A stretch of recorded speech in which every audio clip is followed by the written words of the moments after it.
2রা March ইরানের ইতিহাসে একটি স্মরণীয় দিন হয়ে থাকবে। শতাব্দীর সেরা ঘটনা, আজ ইরানের আইআরজিসি সেনাবাহিনী সরাসরি খেইবার শেকান মিসাইল দিয়ে সরাসরি ইসরায়েলের সন্ত্রাসবাদী প্রধানমন্ত্রী বেঞ্জামিন নেতানিয়াহুর তেল আবিবের এই প্রধানমন্ত্রী ভবনে বিরাট হামলা হয়। আর এই হামলাতে এখনো পর্যন্ত খবর গোটা অফিস গুড়িয়ে গিয়েছে এবং বেঞ্জামিন নেতানিয়াহুর খবর নেই, তিনি আদৌ বেঁচে আছেন না মারা গিয়েছে সেই ব্যাপারে রহস্য ছড়িয়ে পড়েছে। গোটা পৃথিবীর সংবাদ মাধ্যম এই মুহূর্তে শোরগোল। আয়াতুল্লাহ আলী খামেনির মৃত্যুর দুদিনের মাথাতেই ইরান প্রতিশোধ নিল বেঞ্জামিন নেতানিয়াহুকে খুন করে, এই খবরে এখন চারিদিকে শোরগোল পড়ে গেছে। আর এই খবর চেপেছে খোদ ইসরায়েলের অন্যতম জনপ্রিয় কাগজ দ্য টাইমস অফ ইসরায়েল, তারাও এই খবর চেপেছে। তারা লিখেছে, Iran guards claim they targeted Netanyahu's office and air force headquarters. একই দিনে ইসরায়েলের বেঞ্জামিন নেতানিয়াহুর অফিস এবং সামরিক সদর দপ্তর দুটো জায়গায় খেইবার শেকান মিসাইল দিয়ে হামলা চালিয়েছে। আর এটা শুধু ট্রেইলার, এখনো মূল মিসাইল ইরানের স্টকই রয়েছে। খেইবার শেকান মিসাইল 2022 সালে আনুষ্ঠানিকভাবে লঞ্চ করেছিল ইরান। এই মিসাইল দিয়ে ইতিপূর্বে 2024 সালের অক্টোবর মাসেও ইরান হামলা চালিয়েছিল ইসরায়েলের উপর। দ্বিতীয়বার এই মুহূর্তে আজ 2রা মার্চ আবারও হামলা চালিয়েছে ইরান সফলভাবে। সমস্ত এয়ার ডিফেন্স সিস্টেমকে বিকল করে দিয়ে আঘাত এনেছে ইসরায়েলের সন্ত্রাসবাদী প্রধানমন্ত্রী বেঞ্জামিন নেতানিয়াহুর অফিসে। আর ভারতীয় সংবাদপত্র ইন্ডিয়া টুডে জানিয়েছে, his fate shrouded in ambiguity, অর্থাৎ বেঞ্জামিন নেতানিয়াহু এই মুহূর্তে বেঁচে আছেন না খুন হয়ে গিয়েছেন সেই বিষয়ে এখনো পর্যন্ত কোনো মিডিয়া নিশ্চিত কোনো তথ্য দিতে পারছে না। তবে আশঙ্কা করা হচ্ছে বেঞ্জামিন নেতানিয়াহু তিনি খুন হয়ে গিয়েছেন আজ আইআরজিসির মিসাইল হামলাতে। আর এই খবর আজ আমরা শতাব্দীর সেরা খবর বলছি এই কারণেই, কারণ বিগত দীর্ঘকাল ইসরায়েলের প্রধানমন্ত্রী হিসেবে ধারাবাহিক প্যালেস্টাইনে লক্ষ লক্ষ মানুষকে খুন করেছে আইডিএফ কে দিয়ে, যে সন্ত্রাসবাদী, যে আন্তর্জাতিক যুদ্ধ অপরাধী বেঞ্জামিন নেতানিয়াহু সম্প্রতি গাজাতে 2.5 বছর ধরে 80,000 মানুষকে খুন করে গাজা ভূমিকে গুড়িয়ে দিয়ে পার্শ্ববর্তী আরব ভূমির একাধিক দেশকে লাগাতার যেভাবে অত্যাচার চালিয়ে এসেছে বেঞ্জামিন নেতানিয়াহু, তার মৃত্যু মানবতার মুক্তি হবে। তাই আজকের এই খবর এখনো পর্যন্ত সত্যতা জানাতে পারেনি কোনো মিডিয়া। যদি সত্য হয় তাহলে মানবতার জয় হবে, এই কথাই জানাচ্ছে পৃথিবীর অধিকাংশ বিশেষজ্ঞ মহল। আইআরজিসি কমান্ডার তারা লিখেছে, office of the criminal prime minister of the Zionist regime and the headquarters of the regime's air force commander were targeted. IRGC লিখেছে, ইসরায়েলের জায়নবাদী দুষ্কৃতী প্রধানমন্ত্রী বেঞ্জামিন নেতানিয়াহুর অফিস এবং সামরিক অফিসকে সরাসরি আক্রমণ করা হয়েছে মিসাইল দিয়ে। এটা একটি সম্পূর্ণ সারপ্রাইজ অ্যাটাক ছিল, অর্থাৎ ইসরায়েলের বায়ু প্রতিরক্ষা ব্যবস্থা কোন রকম সিগন্যাল পায়নি, সমস্ত সিগন্যালকে ফাঁকি দিয়ে সরাসরি গিয়ে আঘাত এনে দেয়। ফলে বিপুল পরিমাণে ক্ষতি হয়েছে ইসরায়েলে। হতাহত সংখ্যা কত সে বিষয়ে আগামী কাল পর্যন্ত নিশ্চয়ই খবর পাওয়া যাবে। আর সেই খবর পাওয়া মাত্রই আপনাদের সামনে আবারও নতুন আপডেট নিয়ে আমরা নিশ্চয়ই হাজির হব। বন্ধুত্বের হাত বাড়িয়ে দেবেন নির্ভীক সাংবাদিকতার সাথে। সাবস্ক্রাইব করুন, সঙ্গে থাকুন। আইআরজিসির কমান্ডার বাহিনীর মতে তারা এখনো মূল অস্ত্র ব্যবহারই করেনি। ইতিপূর্বে গোটা আরব দেশ জুড়ে যে বিপুল পরিমাণে মার্কিন সেনা ছাড়তে আক্রমণই হোক বা দুবাই, দোহা বা আবুধাবি শহর বা কুয়েত, বাহরাইন যত আক্রমণ হয়েছে তার অধিকাংশই ছিল এখন পর্যন্ত ড্রোন হামলা। কিছু মাত্র মিসাইলের ব্যবহার হয়েছে।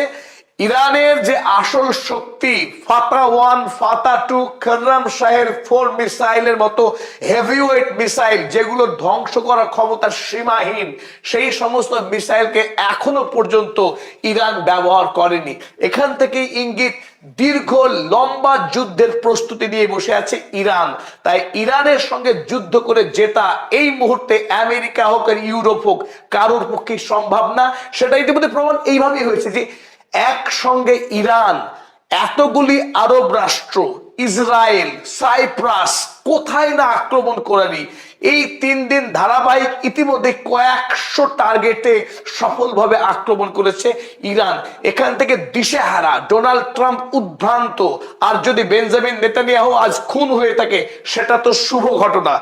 গোটা ইসরায়েল আজ আরো একটি অত্যন্ত গুরুত্বপূর্ণ আপডেট এই মুহূর্তেই পাওয়া গেল, লেটেস্ট আপডেট। ইসরায়েল সরকারের পক্ষে আজ চূড়ান্ত সতর্কতা জারি করা হয়েছে। গোটা দেশে সমস্ত স্কুল, কলেজ, সমস্ত অফিসকে অনির্দিষ্ট সময়ের জন্য বন্ধ করে দেওয়া হয়েছে। মানুষের রাস্তায় বেরোনো নিষিদ্ধ, সমস্ত মানুষকে বলা হয়েছে বাংকারে চলে যেতে। অর্থাৎ নজিরবিহীন সতর্কতা জারি করা হয়েছে ইসরায়েলে। ইসরায়েল প্রস্তুত ছিল না ইরানের এত ভয়ঙ্কর প্রত্যাঘাতের জন্য। এই মুহূর্তে গোটা পশ্চিমী দুনিয়া সন্ত্রস্ত ইরানের হামলার সামনে। দেখুন ইউরোপীয় ইউনিয়নের প্রধান ভন ডার লিয়েন কি বলছে। এই উরসুলা ভন ডার লিয়েন, যিনি ইউরোপীয় কমিশনের হেড, যখন আয়াতুল্লাহ আলী খামেনিকে আমেরিকা এবং ইসরায়েল মিলিতভাবে খুন করেছে, এরা মুখে কুলু পেটেছিল, একটি শব্দ পর্যন্ত বলেনি। সেই ভন ডার লিয়েন যখন ধারাবাহিক আক্রমণ করছে, ইরান উড়িয়ে দিয়েছে প্রাইম মিনিস্টারের অফিস ইসরায়েলের, যখন হাইফাতে সামরিক ঘাঁটিকে উড়িয়ে দিয়েছে আজকেই, যখন জেরুজালেমে একাধিক সামরিক ঘাঁটিতে আক্রমণ করেছে ইরান। আজ বিজয় দিবস, গৌরবের দিন ইরানের জন্য। ইরান একই দিনে বাহরাইন, কুয়েত, দুবাই, আবুধাবি এবং ইসরায়েলের একাধিক জায়গায় যেভাবে হামলা চালিয়েছে, তাতে শত্রুপক্ষ ইতিমধ্যেই রীতিমতো বিপর্যস্ত, দিশেহারা। তাতে ভন ডার লিয়েন তিনি জানালেন যে it is reckless and indiscriminate attacks by Iran. Iran এখন বেপরোয়া আক্রমণ চালাচ্ছে এই পুরো আরব দেশগুলির উপরে, ইসরায়েলের উপরে। সুতরাং we must work hard to deescalate and stop the conflict spreading. এখন আমাদের যে করেই হোক এই যুদ্ধকে থামাতে হবে, যাতে করে যুদ্ধ আরো বৃহত্তর আকার না নেয়। অথচ যখন আক্রমণ করলো ইসরায়েল এবং আমেরিকা বিনা প্ররোচনায়, আন্তর্জাতিক আইন ভেঙে, তখন এই সমস্ত ইউরোপীয় ইউনিয়নের নেতারা একটি প্রতিবাদ করার সাহস পায়নি। এমনকি যখন আয়াতুল্লাহ আলী খামেনি শহীদ হলেন, তখনও ইউরোপীয় রাষ্ট্রের কোন নেতা এই ঘটনার তীব্র নিন্দা করেনি। এমনকি ভারতবর্ষের প্রধানমন্ত্রী শ্রী নরেন্দ্র মোদী, তিনিও একটি টুইট করার হিম্মত দেখাতে পারেননি, কারণ তারা প্রত্যেকেই আমেরিকার কাছে গোলামি খাটছে। ফলে আজ যদি বেঞ্জামিন নেতানিয়াহুর মৃত্যু হয়, আগামীকাল ইউরোপ, ভারতবর্ষ তারা কি প্রতিক্রিয়া দেয় তা দেখার অপেক্ষায় থাকলাম আমরা সকলে। তবে একটি কথা স্মরণীয়, যেদিন আয়াতুল্লাহ খামেনি শহীদ হলেন সেদিনই জানিয়েছিলেন ইরানের সামরিক প্রধান, চিফ অফ দ্য স্টাফ জানিয়েছিলেন, যুদ্ধ তোমরা শুরু করেছো, জায়নবাদী সাম্রাজ্যবাদী শক্তি তোমরা যুদ্ধ শুরু করেছো, এবার যুদ্ধ শেষ করা আমাদের হাতে। তাই সেদিকেই এগোচ্ছে বলে মনে হচ্ছে।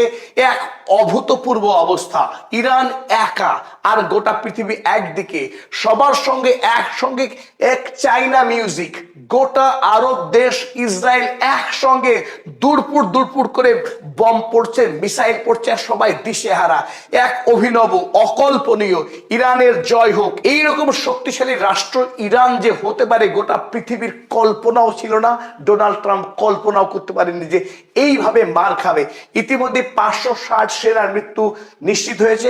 ইতিমধ্যেই সৌদি আরবের তৈল শোধনাগার বন্ধ, কাতারের এলএনজি প্রোডাকশন বন্ধ, হরমুজ প্রণালী বন্ধ হয়ে গেছে। গোটা ইউরোপে পেট্রোলিয়াম, এলএনজি সংকট, সারা পৃথিবী তেলের দাম হু হু করে বাড়ছে। ইরানকে হামলা করার বদলা সারা পৃথিবীকে মাসুল গুনতে হবে। আয়াতুল্লাহ আলী খামেনি, জীবিত খামেনি চাইতে মৃত খামেনি আরো ভয়ঙ্কর, আরো মারাত্মক। বেঞ্জামিন নেতানিয়াহুর মৃত্যু যদি হয়ে যায়, এই জায়নবাদের ভয়ঙ্কর পরাজয় হবে ইরানের হাতে। যদিও এই খবর সারা পৃথিবীর সমস্ত ডেইলি, সারা পৃথিবীর সমস্ত প্রধান সারির কাগজ তারা প্রত্যেকে ছেপেছে, রয়টার্স, আল জাজিরা থেকে শুরু করে চোজান ডেইলি, সারা পৃথিবীর এমন কোনো গুরুত্বপূর্ণ কাগজ নেই যারা বেঞ্জামিন নেতানিয়াহুর মৃত্যুর খবর ছাপে।